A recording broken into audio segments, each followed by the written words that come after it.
Bom dia, a partir de agora vamos entrevistar a candidata Margarida Salomão do PT na série, no projeto, do Grupo Solar de Comunicação, eleições 2020, voto e cidadania, cumprindo também no segundo turno esse papel que temos feito aí desde o primeiro turno com todos os candidatos, agora são apenas 2 e por sorteio a candidata Margarida é a primeira entrevistada, a quem já vou agradecer a Margarida pela presença, só citar também os companheiros Renato Salles e Gabriel Borges nessa entrevista conosco aqui na CBN 91.3 FM e mais tarde nas redes sociais do Grupo Solar de Comunicação. Agora sim, candidata, muito obrigado pela gentileza de estar conosco aqui mais uma vez nesse segundo turno, falando sobre essa campanha que chega na reta final.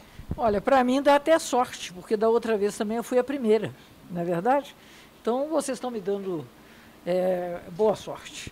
Quero cumprimentar você, Ricardo, ao Renato, ao Gabriel, ao Paulo César, que estava aqui agora mesmo, e dizer que é uma satisfação muito grande estar mais uma vez aqui na CBN, da Rede Solar de Comunicação, respondendo as perguntas que vocês vão levantar aí para mim.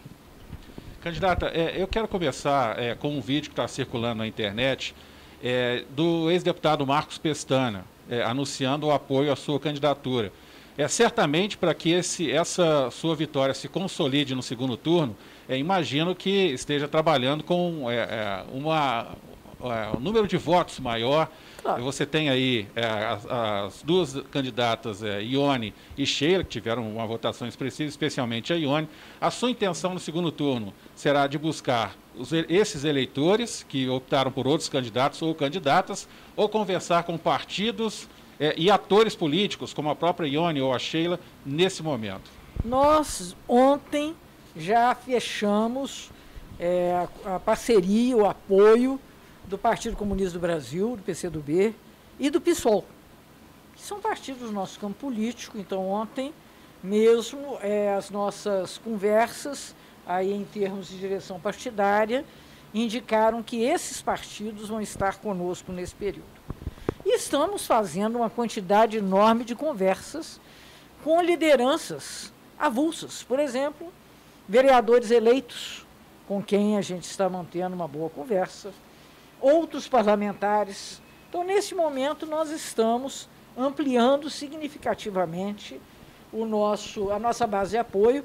E eu quero aqui, nesse momento, publicamente agradecer a manifestação do ex-deputado Marcos Pestana, que me deixou muito sensibilizada com esse vídeo que ele produziu por sua iniciativa. Hoje também recebi uma outra manifestação do ex-vereador e secretário de Saúde, José Laerte, que são pessoas do mesmo campo político, né? E eu fico muito honrada de receber essa manifestação de confiança. E como, na verdade, o meu entendimento é que, nesse momento, nós estamos fazendo um debate sobre a cidade que é necessária, não é apenas a cidade que queremos, é a cidade que é necessária nesse momento da história de Juiz de Fora, da história do Brasil. Eu acho que nós vamos avançar bastante em termos das construções de apoio nesse momento. Bom dia, Margarida. Bom dia, Ricardo, Gabriel, nosso ouvinte. Ainda nesse tema, Margarida, ontem, ao que parece, você se reuniu com a Ione, a terceira colocada, a candidata Ione Barbosa, dos Republicanos. Ela também pretende se reunir com o Wilson, pelo que ela falou nas redes sociais. Ela como é que ela está se comportando nessa conversa? É uma troca? Ela busca alguma contrapartida? Não, porque absolutamente. Ela quer conversar com vocês? As conversas que eu tenho feito são conversas de altíssimo nível. Conversa com a Ione, com Barbosa, né, esposo dela, com ela particularmente, que afinal de contas foi a candidata, e eu quero enfatizar isso, mas o Barbosa estava presente na reunião. Eu estava com o nosso companheiro, ex-presidente do PT, o Rogério de Freitas. Nós tivemos uma conversa muito cordial, muito respeitosa da democracia, e eu disse que, é claro, a mim me interessa se ela se dispuser a fazer um apoio público, mas, de todo modo, a coisa importante é reconhecer a bela campanha que ela fez, reconhecer a expressividade política da sua candidatura e tê-la, portanto, como interlocutora e ouvindo a ser a prefeita de Juiz de Fora. Bom dia, Margarida. Bom dia, Renato, Ricardo, aos ouvintes e às ouvintes da Rádio CBN. Margarida, ainda na questão do Pestana, vou fazer uma provocação agora. O Pestana, um quadro tucano histórico aqui de Juiz de Fora, e eu gostaria de saber se você de alguma maneira teme que esse apoio declarado dele, embora seja independente, não venha com partido, associe de alguma maneira a atual gestão da prefeitura, do prefeito Antônio Almas, que é muito mal avaliada pelo eleitorado juiz-forano. Eu não vejo nenhuma relação nesse momento entre a declaração do Pestana e qualquer manifestação da prefeitura. O Almas é por si mesmo também uma liderança que poderia até se colocar, né? Pestana fez isso em caráter particular dele mesmo, em função, inclusive, de uma trajetória histórica minha e dele, no qual nós temos convergências. Você é muito jovem, mas eu devo te dizer que ambos participamos ativamente da campanha das diretas pela reconstrução do governo, da democracia no Brasil. Ele, inclusive, cita isso no vídeo. Mas é lógico. Então, nós temos convergências democráticas, não obstante as diferenças que nós expressamos, inclusive no voto parlamentar. Muitas vezes nós votamos diferente, porque temos concepções políticas diferentes. O que não significa que, democraticamente, ele não possa, nesse momento, reconhecer que a nossa proposta para a cidade, a nossa candidatura, é a saída mais adequada nesse universo de escolhas que se coloca. Falando, Margarida, de proposta para a cidade, a gente tem o primeiro turno que 11 candidatos se colocaram para a escolha do eleitorado, você inclusive foi a mais votada, mas agora no segundo turno é uma eleição até mais plebiscitária. Temos 2 escolhas colocadas em jogo para a população. Eu queria que você ressaltasse, dentro da sua proposta de campanha, o que mais a diferencia do seu adversário, o empresário Wilson Rezato do PSB. Sem sombra de dúvida, a nossa concepção da cidade como uma riqueza comum, como um bem de todos, como uma riqueza do convívio, uma riqueza construída por toda a população e, portanto, tudo deve ser para todos. A nossa campanha tem como um eixo político de definição o direito à cidade. O direito à cidade de todos e todas as pessoas de fora. Falei, inclusive, isso no debate promovido pela CBN, no final do debate, que há uma questão em debate. Quem é o dono da cidade? Do nosso ponto de vista, quem é o dono da cidade é quem vive e quem trabalha nela. Não é quem tem o maior número de apartamentos. Pode até ser quem não tenha apartamento nenhum, mas tem direito à moradia assegurado pela Constituição.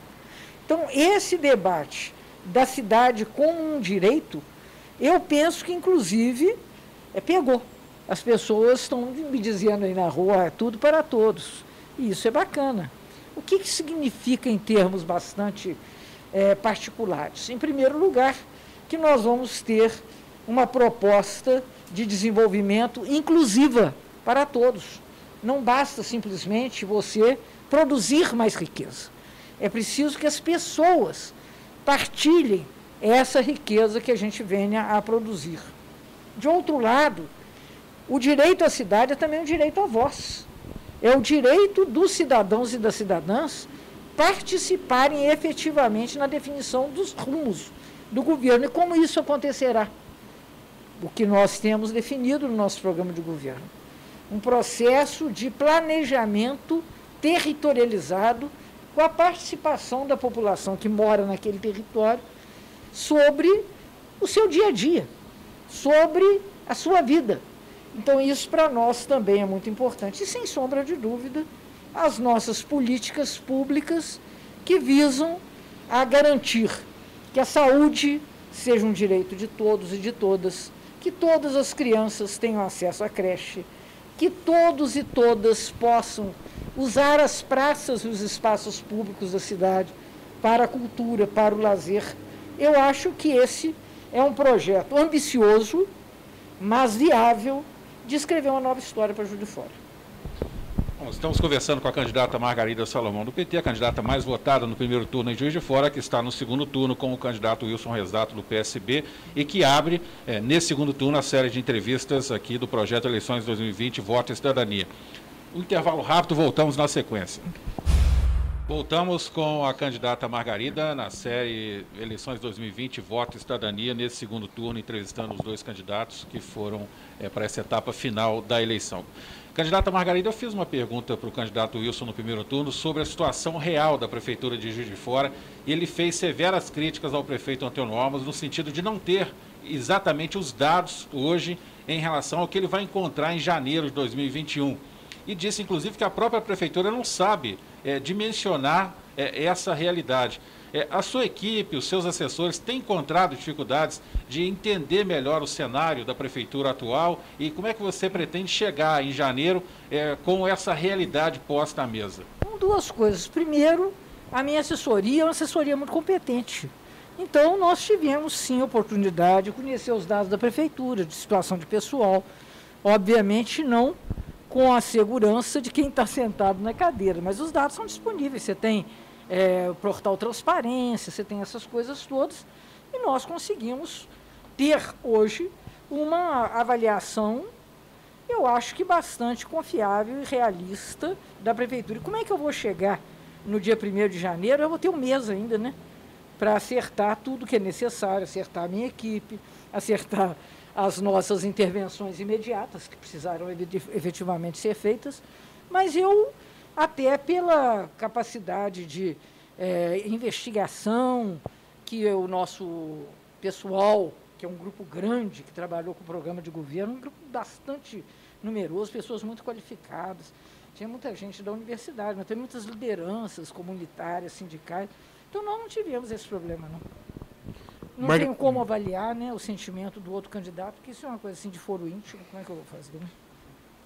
Margarida, você inicia seus compromissos externos de campanha no segundo turno hoje, inclusive já teve um café com lideranças negras, mais tarde tem um encontro agendado com produtores rurais e à noite visitas aos bairros Industrial, Jockey Clube 1 e Santa Cruz. Exatamente. Eu gostaria de saber se há alguma prioridade no segundo turno de campanha. A periferia vai ser a sua prioridade?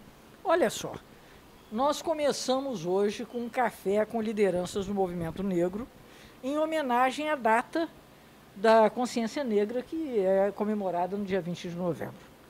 Nós entendemos que o Juiz de Fora tem uma dívida histórica com a sua população negra, que, afinal de contas, foi quem trabalhou para que se acumulasse a riqueza da cidade, mas que até hoje não teve a oportunidade de beneficiar-se dela plenamente. Então, a nossa campanha, ela não é apenas uma campanha inclusiva do ponto de vista da igualdade racial. Ela é também uma campanha antirracista. E isso é uma coisa que eu gostaria muito de destacar. Então, nós começamos por aí, por conta da data e também da prioridade dentro do nosso programa. Você veja que Juiz de Fora, e as pessoas, às vezes, ao falarem sobre a cidade, se esquecem dessas coisas, que a geografia de uma cidade é a sua história. Então, esse centro de Juiz de Fora, que alguns até hoje jocosamente chamam de Dubai, é a cidade branca, a cidade tradicional que recebeu todos os equipamentos e todos os benefícios. A periferia é onde mora a grande parte dos trabalhadores e das trabalhadoras da população negra. Então, é lógico que se você quer ter uma cidade em que tudo é para todos, você tem que contemplar com prioridade também essa parte da cidade, porque ela é a menos beneficiada, é aquela que mais requer a intervenção de políticas públicas, enfim, que requer, de fato, que o Estado se coloque. Mas não é o caso de que nós, nesse momento, estamos priorizando a periferia, porque no primeiro turno nós também fizemos uma peregrinação pela cidade, e aí, na verdade, é que nós, sei lá, acho que mais de 60 bairros nós visitamos, conversamos com as pessoas, mas temos também já agendados outros compromissos com lideranças empresariais, com lideranças profissionais, agora mesmo vamos encontrar com produtores rurais. Então, como a nossa perspectiva ela é uma perspectiva de tudo é para todos, nós vamos conversar com todo mundo. Quando você fala aí em cidade tudo para todos, Juiz de Fora tem um problema grande de infraestrutura. Quando você fala em levar o desenvolvimento aos bairros, passa pelo planejamento urbano. E a gente tem em várias áreas uma grande concentração de novos empreendimentos, o que gera um problema na infraestrutura. Isso, inclusive, foi tema da entrevista que a gente fez aqui com o candidato Wilson Rezato, em que eu perguntei para ele se ele tinha a intenção de implementar em Juiz de Fora o Estatuto da Cidade em referência àquele instituto da outorga onerosa. E isso faz parte de um planejamento. Se você quer incentivar novas centralidades, novos adensamentos, isso faz parte de um planejamento urbano. Na verdade, ele acabou tergiversando, isso foi tema do debate também, de uma pergunta que você fez. É uma interação entre você e a Sheila. Perguntou. Exatamente. Enfim, eu queria que fosse mais claro, Margarida, você tem de fato a intenção de implementar esse instituto na cidade de forma a desenvolver, ter de fato contrapartidas para melhorar a infraestrutura urbana? Olha só, nós temos você sabe disso, Renato, nós temos em Juiz de Fora, no Brasil, uma das mais avançadas legislações urbanas do mundo, que tem servido, inclusive, de benchmarking para vários outros países. Esse foi o grande movimento da reforma urbana que veio com a Constituinte e desenvolveu-se ao longo da década de 90, e aí isso produziu o Estatuto da Cidade, que é uma lei de 2001, que foi sancionada pelo presidente Fernando Henrique Cardoso. Então, é uma lei muito avançada. Qual é o grande problema dela? É que ela exigia, para a sua implementação, que ela fosse regulamentada municipalmente. E nós não tivemos isso. Nós temos uma grande crise nas cidades do Brasil. Isso é uma crise nacional, Juiz de Fora, naturalmente expressa essa crise também. Hoje, 85% da população brasileira mora nas cidades. E nós, na verdade, não temos serviços urbanos à altura da expectativa de direitos dessa população. Então, eu não tenho dúvida que aqui em Juiz de Fora, embora tenha demorado quase 19 anos, né? Acho que 18 anos, para que fosse votado o plano diretor participativo, mas ele não foi regulamentado. Então, institutos interessantes como a outorga onerosa, o IPTU progressivo, várias disposições que estão previstas no Estatuto da Cidade, inclusive para a regularização fundiária. Um dos enormes problemas dessa cidade, eu vou falar uma coisa com vocês. Vocês sabem que é a 4ª vez que eu disputo. Em 2008, eu fui no Arco-Íris, no Parque das Torres. O que as pessoas me falavam? Que elas esperavam da prefeitura que as apoiasse para elas obterem as suas escrituras. O Parque das Torres é um empreendimento da Em Casa. As pessoas compraram, mas não tem escritura. Isso foi em 2008. Voltei em 2012. O que elas me falaram? Escritura. 2016. Cadê a escritura? E agora, em 2020, falaram, Margarida, nós vamos te apoiar se você garantir que nós vamos passar a escritura na nossa casa. Gente, isso é inadmissível. Que uma forma de garantir o acesso das pessoas ao seu direito, ao direito de propriedade, que é um direito constitucional, é praticar uma coisa que está dentro. Isso não envolve grande dispêndio de recursos, envolve vontade política. E isso está, hoje, Renato, muito facilitado pela legislação que compõe o Estatuto da Cidade. Além da outorga onerosa do IPTU progressivo, candidata, há um outro problema também que diz respeito ao estudo de impacto de vizinhança. Sim. Em Juiz de Fora, apenas empreendimentos com um número superior a 1.200 unidades habitacionais têm que fazer... Agora é 400. Agora é 400? 400. Eu gostaria de saber se a senhora pensa em mandar algum projeto executivo para a Câmara para alterar esse número, ou se não, se vai manter como está. Essa é uma lei muito recente, foi votada agora, no correr desse ano. Eu não sou, sendo inclusive deputada, eu não tenho assim a visão que o Eduardo Cunha tinha de produção legislativa. O Eduardo Cunha chegava e falava assim, essa semana nós votamos 30 leis. Na França, você vota 30 leis o ano inteiro. Porque se você vota 30 leis assim, como se você fabricasse sapatos, você cria uma insegurança generalizada, você imagina, está tudo mudando. Então, eu acho que essa lei, por exemplo, ela tem que ser testada, ela tem que ser implementada em primeiro lugar, né? Agora, é fato que ela tem uma lei modesta, porque em Belo Horizonte são 240. aqui é 400, tá certo? Mas não era nada.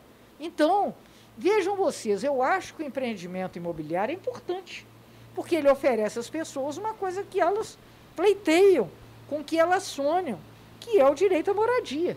Agora, isso tem que acontecer com uma contrapartida, né? O Estatuto da Cidade, aliás, ele é uma legislação assentada em cima de 2 pressupostos. O primeiro é o direito à propriedade, que está previsto na Constituição. E o outro é a função social da propriedade, também previsto na Constituição.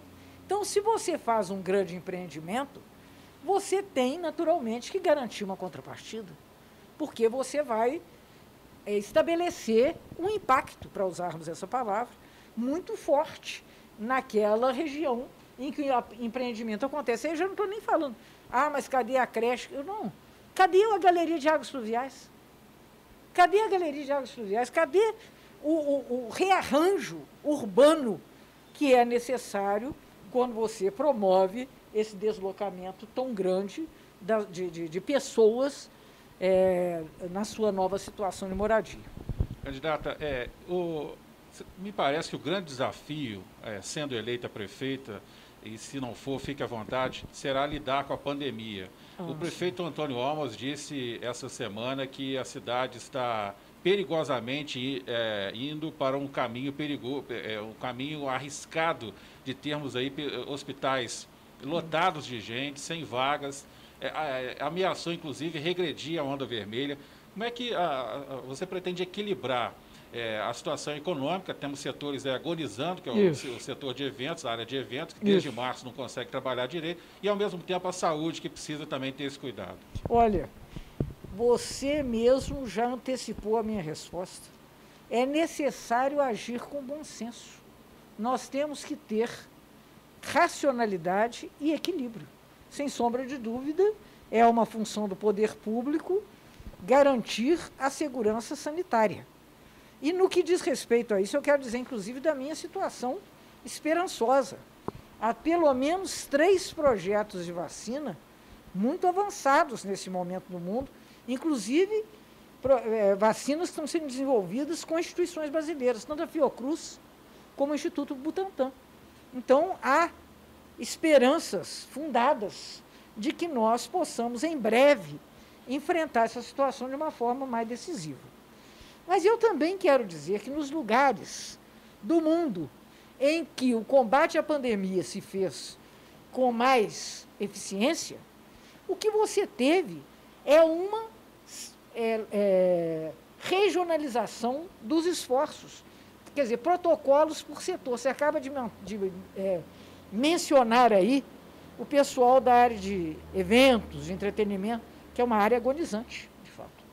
Eu tive com eles outro dia, eu lhes garanti que nós trabalharemos de tal modo a produzir o protocolo que seja relevante para essa situação. Tá certo? O protocolo para a área de eventos é diferente do protocolo, sei lá, para o comércio. Então, você vai ter que ter a capacidade de construir soluções locais para cada situação. Mesma coisa, eu tenho defendido, né, que o planejamento seja regionalizado, que seja no território. Se você tem um bairro em que haja uma incidência muito mais elevada da pandemia, você adota medidas de combate ali.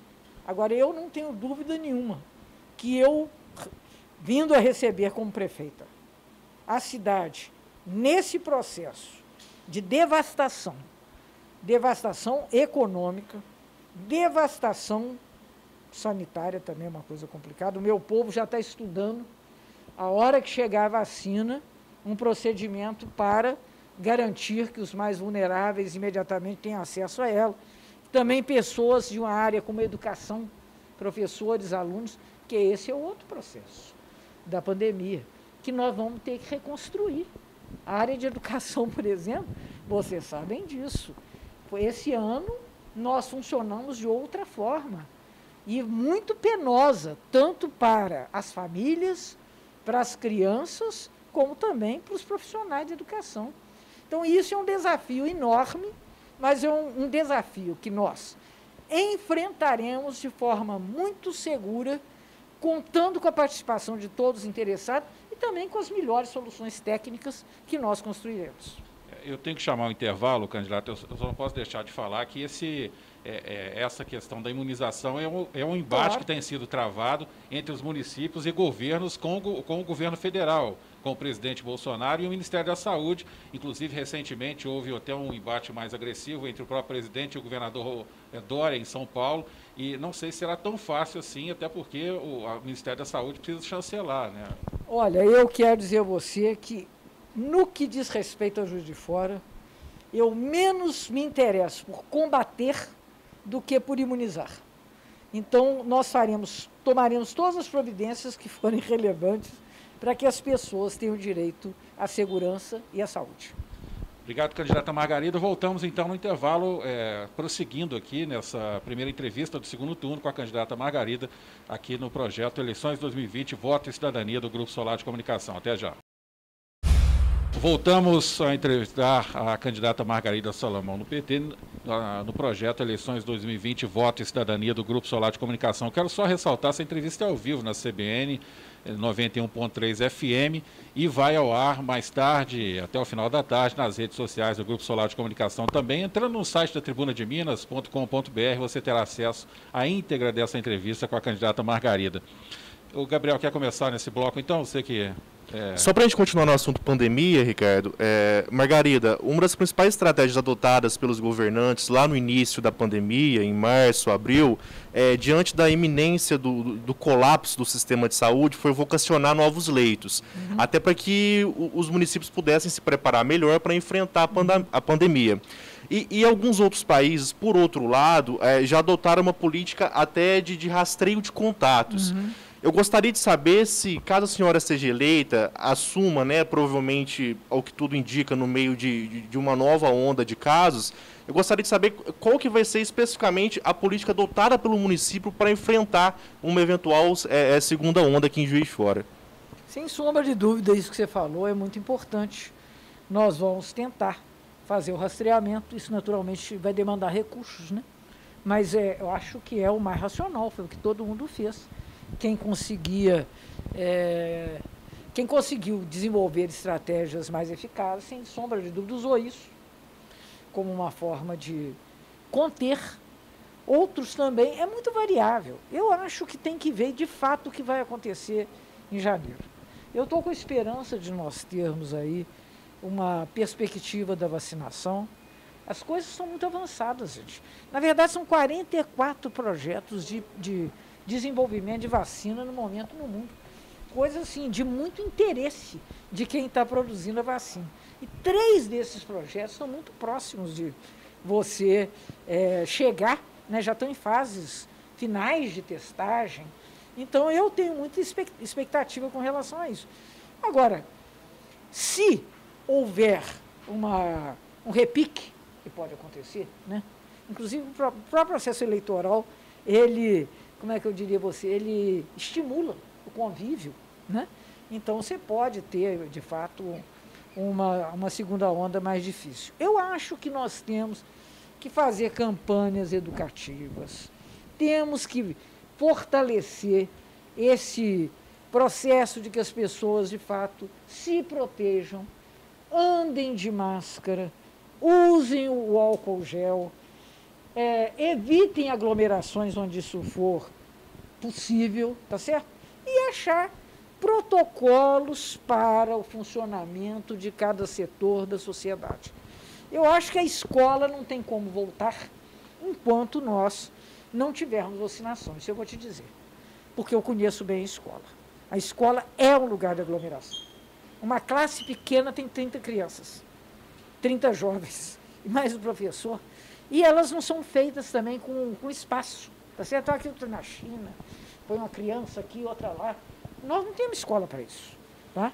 Então, isso eu estou dizendo, são situações diferenciadas que nós vamos ter que reconhecer e programar, até porque nós aprendemos isso também. Esse ano não correu em vão, né? E nós não vamos voltar a março. Então, aquilo que nós aprendemos em termos de prevenção, em termos de proteção e em termos de desenvolvimento nessas circunstâncias inéditas, porque nunca ninguém de nós teve uma experiência como essa, né? Isso aí é a coisa mais próxima, é a espanhola, que aconteceu há precisamente 100 anos atrás. E era uma sociedade muito diferente, muito menos urbanizada, onde você não tinha transporte aéreo com a facilitação que hoje tem, que é um transporte de massa. Então, é lógico que as circunstâncias são diferentes. O que eu posso assegurar à população de Juiz de Fora é que nós agiremos com responsabilidade, com equilíbrio e com competência. E isso é exatamente o que a gente se compromete a fazer, considerando as singularidades de cada setor. Margarida, tudo que é falado numa campanha, todas as promessas, sinalizações, custa dinheiro. A cidade passa por uma crise arrecadatória muito grande e você tem como adversário um empresário que ele defende muito a desburocratização da máquina para facilitar novos investimentos, novas empresas, chegada de recursos externos, enfim. E você tem batido muito na tecla de um desenvolvimento sustentável. Eu queria que você detalhasse para a gente o que seria esse desenvolvimento sustentável na prática e qual a sua proposta real. Mesmo antes da pandemia, eu sei que agora é muito difícil a gente pensar em atrair empresas, gerar empregos, a preocupação é em manter.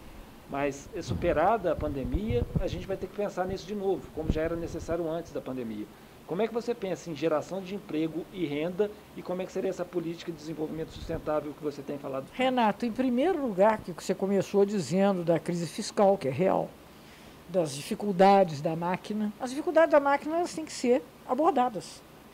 Vou dar um dado para você, que aparentemente o outro candidato não dispõe, né, já que ele reclamou da falta de informação, etc. Hoje, na prefeitura inteira, você tem 11 auditores fiscais, que são as pessoas responsáveis pela geração de arrecadação. 11. No passado recente eram 32. Então, 11 pessoas para trabalhar todo o universo de Juiz de Fora e só ISSQN, só Imposto sobre Serviços. Não auditam IPTU, não auditam ITBI. Então, a rigor, você tem deficiências na máquina. Não é só do ponto de vista da execução da despesa, é também do ponto de vista arrecadatório, do ponto de vista da própria produção de receitas. Então, eu acho que nós vamos ter que otimizar, eu acho que a máquina toda pode se tornar mais eficiente e mais barata. Vou dar um exemplo só. Se você informatiza, no que diz respeito ao acesso à saúde, só de acabar com a peregrinação infeliz do cidadão, da cidadã, que vai em vários equipamentos de saúde, em cada um deles, ele faz as suas queixas, e aí ele é tratado como se ele estivesse entrando no sistema. Aí você faz todo um pedido de bateria de exames, todo um pedido de bateria de exames, alguns dos quais são, inclusive, duplicados. Depois a pessoa fala, não foi nem buscar. Claro que não foi buscar, ué. Por que ele haveria de buscar? Isso tudo é uma ineficiência tremenda, que leva, sem sombra de dúvida, a um desperdício na execução das receitas. Mas você me traz, então esse é um ponto que você levantou. O outro, que é o do desenvolvimento, eu tenho defendido que a cidade tem um enorme potencial instalado, por exemplo, na área de saúde. Então, nós vamos trabalhar, isso é um eixo, de aproveitar os equipamentos de saúde da cidade, que são grandes empregadores e que oferecem um trabalho, inclusive, qualificado, um trabalho decente, um trabalho melhor remunerado. Isso é um eixo que nós vamos prestigiar. O outro eixo é o da educação superior. A cidade é um grande polo nesse sentido. Uma terceira coisa que está imediatamente conectada a esses dois eixos, inclusive, é o eixo da economia criativa, é o eixo da cultura, é o eixo da produção intelectual, de ciência e tecnologia. E outro dia tive a oportunidade de discutir, acho, se não me engano, no debate da CBN também, que as pessoas acham, tá, coitadas, que para que você tenha um desenvolvimento tecnológico, você precisa de espaço físico. Precisa também. Mas o que você precisa, de fato, é de espaço mental. É de dar à produção de inteligência um tratamento prioritário. Nós temos visto em muitos lugares do mundo as cidades e as regiões se enriquecerem sendo sede de desenvolvimentos tecnológicos. E isso eu acho que nós devemos fazer. Vou dar uma das cidades que tem um produto, um PIB per capita dos mais altos do Brasil, São Carlos. O que tem em São Carlos? 2 universidades federais, não, uma universidade federal, um instituto federal, um campus da USP, um campus da Embrapa. Se você pensar bem, aqui no Juiz de Fora você tem isso tudo. Isso tudo você tem. Então você precisa de articular para, inclusive, que quem forma aqui possa trabalhar aqui, inclusive na área próxima de vocês, que é comunicação. Tá certo? Então eu acho que tem muita coisa para fazer para as pessoas terem renda, terem trabalho e a cidade ficar melhor. Candidata, o último prefeito de Juiz de Fora que usou a prerrogativa de formar o seu secretariado, o primeiro escalão, com pessoas da cidade, foi Tarcísio Delgado em 2001 a 2004. A partir daí sempre tivemos secretários vindo, alguns, claro, vindos de outras cidades para compor esse secretariado. O seu secretariado será exclusivamente de Juiz de Fora? Você pretende trazer técnicos de fora também? Como é que você está imaginando isso, claro, numa eventual eleição? Ricardo, você me dá uma oportunidade interessante de responder a uma das coisas mais engraçadas que eu tenho visto agora nesse segundo turno da eleição, que aí você tem hoje, né, uma tradição que está cada vez mais crescendo, que é de desconstrução das candidaturas através da disseminação de fake news. Uma das mais divertidas que eu tenho visto é o ônibus da companheirada, que eu vou trazer para Juiz de Fora, não sei quantos petistas ilustres que farão a nossa gestão. Ora, meus amigos e minhas amigas, vocês têm me ouvido dizer o quanto que eu admiro o talento dessa cidade, quantas pessoas qualificadas com as quais nós contamos aqui. Então, eu não vejo essa necessidade. Eu até quero dizer a vocês que eu hoje, por circunstâncias da minha vida, por ter sido reitora, por ser pesquisadora, por ser hoje deputada federal, eu tenho excelentes relações no Brasil inteiro, com quadros qualificadíssimos. Eu tenho tido a satisfação ontem, veio me cumprimentar o presidente da Sociedade Brasileira de Progresso da Ciência, o professor Ildeu Moreira, professor do Instituto de Física da UFRJ, mas nós podemos fazer um secretariado paritário, conforme eu já avisei aqui, paritário de gênero, com uma participação importante de negros e negras de Juiz de Fora. Os melhores quadros possíveis. Vocês sabem que eu sou botafoguense. Vocês se lembram de como o Saldanha fez para ganhar o tricampeonato, escalando um time de feras. Para trabalhar comigo tem que ser fera. E assim vão ser todas essas pessoas. Para ganhar a Copa, ele convocou a seleção alguns meses antes. Você já tem esse time montado? Como é que é? Para ganhar a Copa, ele convocou alguns meses antes até para treinar. Você já tem esse time montado e pode adiantar? Mas veja você, ele já era o técnico, eu ainda não sou a prefeita. Gabriel, deixa eu fazer um intervalo último. Daqui a pouco a gente volta para a reta final, então, dessa entrevista com a candidata Margarida Salomão, no segundo turno das eleições de Juiz de Fora. Até já. Voltamos para o terceiro e último bloco da entrevista com a candidata Margarida Salomão, do PT, que é a primeira entrevistada entre os dois candidatos do segundo turno no projeto Eleições 2020, Voto e Cidadania do Grupo Solar de Comunicação. Candidata, o prefeito Almas teve muita dificuldade na sua relação com a Câmara Municipal. Diversos projetos que ele vetou foram quebrados pela Câmara e não foi um bom relacionamento, ainda que os líderes de governo também não tivessem o ajudado. Como é que seria a sua relação com essa atual formatação da Câmara Municipal no eventual governo? Olha, primeiro eu quero saudar essa eleição, que foi muito diferenciada em Juiz de Fora. Pela primeira vez na nossa história, nós temos a eleição de 4 mulheres. Então, isso mostra que o eleitor mandou um recado, e, aliás, mandou no Brasil inteiro, né? Porque se nós... Ontem eu li uma notícia de que 44% dos vereadores e vereadoras eleitas nas capitais são negros e negras. Então, isso é uma coisa interessante. Aqui em Minas mesmo, nós elegemos a Moara em Contagem, mais votada, uma menina negra, muito interessante, uma liderança jovem, Dandara, em Uberlândia. E aqui em Juiz de Fora nós tivemos essa mudança na composição. O PSOL, pela primeira vez, elegeu uma vereadora, o PT elegeu 3 vereadores, também cresceu, né, em relação ao que nós tínhamos no ano passado. 2 mulheres, a mais votada da Câmara é uma vereadora do PT, a Cida Oliveira. Eu vou tratar a Câmara da forma respeitosa e democrática, como deve ser, e espero que a gente construa condições de diálogo político que nos permitam encaminhar de uma forma bem-sucedida as nossas iniciativas e também levar em conta as propostas dos legisladores.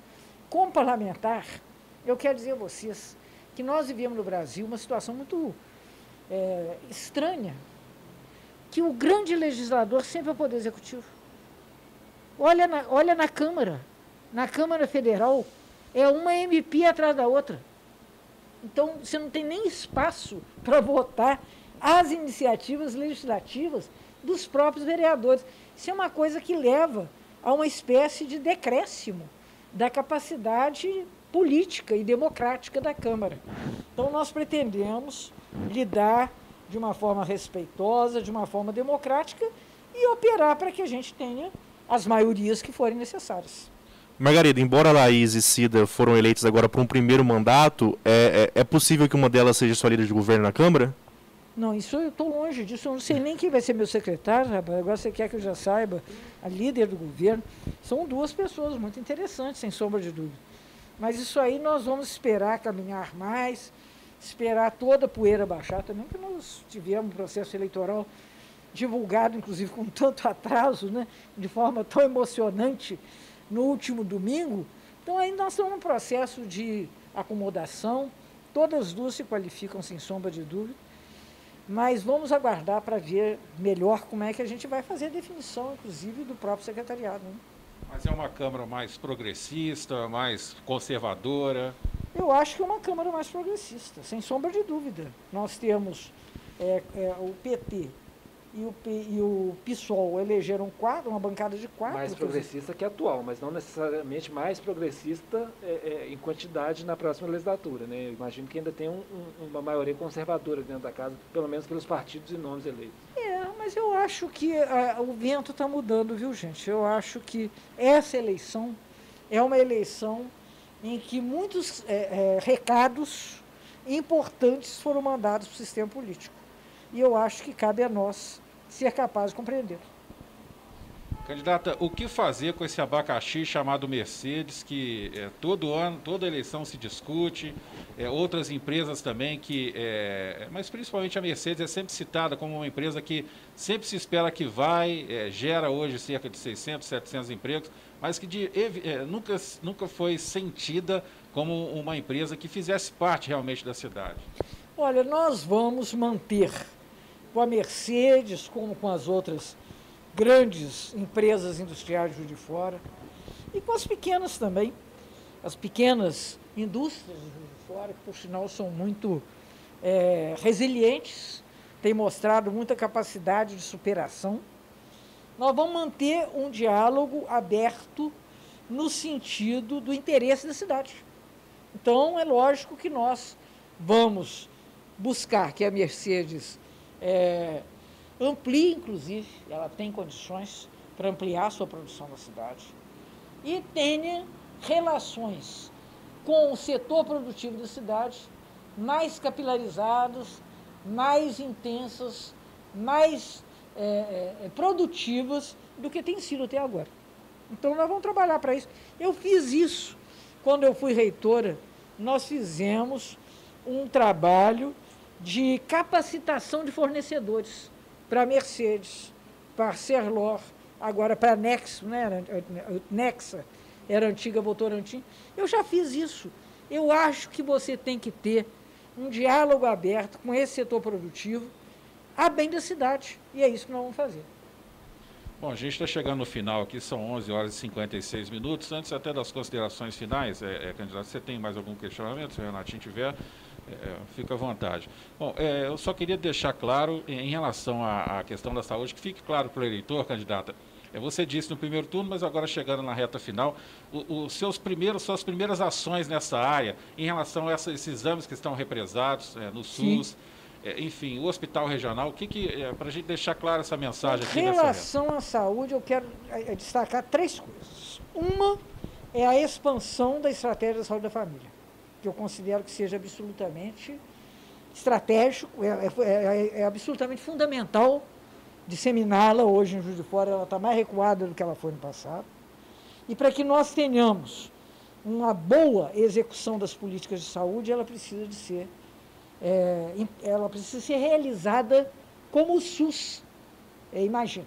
2, uma coisa que nós vamos fazer é ampliar o funcionamento dos postos de saúde, o horário do funcionamento, para que eles efetivamente possam resolver as emergências da população localmente.